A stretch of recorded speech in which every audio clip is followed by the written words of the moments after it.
বোকাখাট কাজিৰঙা আদি বিভিন্ন অঞ্চলত বানে ভয়াৱহ ৰূপ ধাৰণ কৰিছে আৰু বানাক্ৰান্ত ৰাইজৰ বাবে ইতিমধ্যে বোকাখাট মহকুমা প্ৰশাসনে বিভিন্ন আশ্ৰয় শিবিৰ অস্থায়ী আশ্ৰয় শিবিৰ স্থাপন কৰিছে।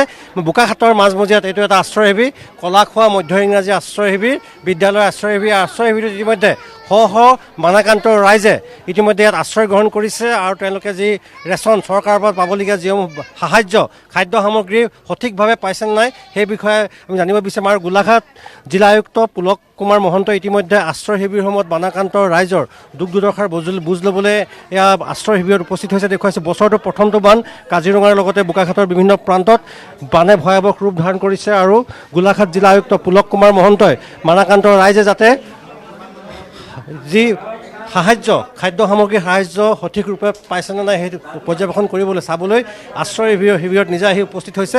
আমি দেখুৱাইছোঁ এইসকল ৰাইজ ইতিমধ্যে তেওঁলোকে ইয়াত আহি উপস্থিত।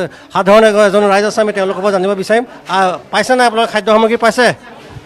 খাদ্য সামগ্ৰী আমাৰ পাবৰ কাৰণে আহিছোঁ। পাবৰ কাৰণে আহিছোঁ। কি আছে? চাউল আছে, দালি আছে, তাৰপৰা নিমখ আৰু মিঠাতেল আৰু চিৰা আৰু গুড় ইতিমধ্যে দিয়া হৈছে। আমি যিসকল বানাক্ৰান্ত ৰাইজৰ পৰা আমি জানিব বিচাৰিম, বানাক্ৰান্ত ৰাইজে যিসকলে পাইছে আমি তেওঁলোকৰ পৰা জানিব বিচাৰিম তেওঁলোকে আচলতে পৰ্যাপ্ত পৰিমাণে খাদ্য সামগ্ৰী লাভ কৰিছে নে নাই আমি তেওঁলোকৰ পৰা জানিব বিচাৰিম। এয়া দেখুৱাইছোঁ বানাক্ৰান্তৰ এটা শিবিৰ স্থাপন কৰা হৈছে আৰু শিবিৰত ইতিমধ্যে শ ৰাইজে ইয়াত আশ্ৰয় গ্ৰহণ কৰিছে আৰু এই বানাক্ৰান্ত এটা শিবিৰ বোকাখাটৰ। আমি এগৰাকী বাইদেউ আছে, আমি জানিব বিচাৰিম পাইছেনে বাইদেউ?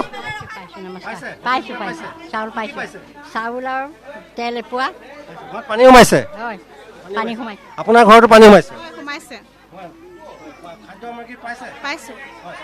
খাদ্য সামগ্ৰী ইতিমধ্যে তেওঁলোকে পাইছে বুলি উল্লেখ কৰিছে আৰু তেওঁলোক চাউল দালিকে আদি কৰি নিমখ আদিকে ধৰি সকলো খাদ্য সামগ্ৰী দিছে। গোলাঘাট জিলা আয়ুক্ত পুলক কুমাৰ মহন্তই নিজেই চাবলৈ আহিছে আচলতে পৰ্যাপ্ত পৰিমাণে লাভ কৰিছেনে খাদ্য সামগ্ৰী, যিহেতু চৰকাৰে কোনো ধৰণৰ আপোচ নকৰে খাদ্য সামগ্ৰী বানাক্ৰান্ত ৰাইজক যোগান ধৰাৰ ক্ষেত্ৰত।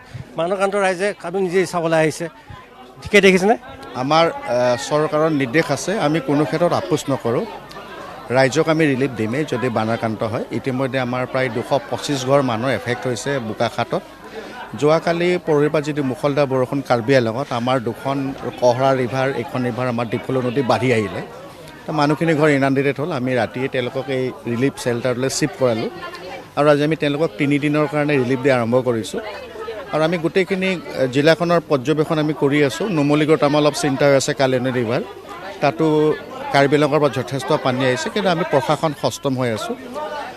মই খালি এটা অনুৰোধ কৰিম, আমাৰ মাথাউৰি যিখিনি আছে তাত আমি ইতিমধ্যে দণ্ডাধীশ নিয়োগ কৰিছোঁ অ'দাৰত চাবৰ কাৰণে, ৰাতি চাবৰ কাৰণে। গতিকে ৰাইজকো এলাৰ্ট কৰিব আপোনালোকৰ জনপ্ৰিয় চেনেলৰ জৰিয়তে। কিবা যদি থাকে, কিবা খবৰ থাকে, আমাৰ দণ্ডাধীশক খবৰ দিলে বা ৱাটাৰ ৰিচোৰ্চ ডিপাৰ্টমেণ্টক খবৰ দিলে আমি ৱাৰ ফুটিং কাম কৰিম। আমি ইতিমধ্যে গোটেইখিনি চালি জাৰি ঠিক ঠাক কৰিছোঁ, আমি সষ্টম হৈ আছোঁ।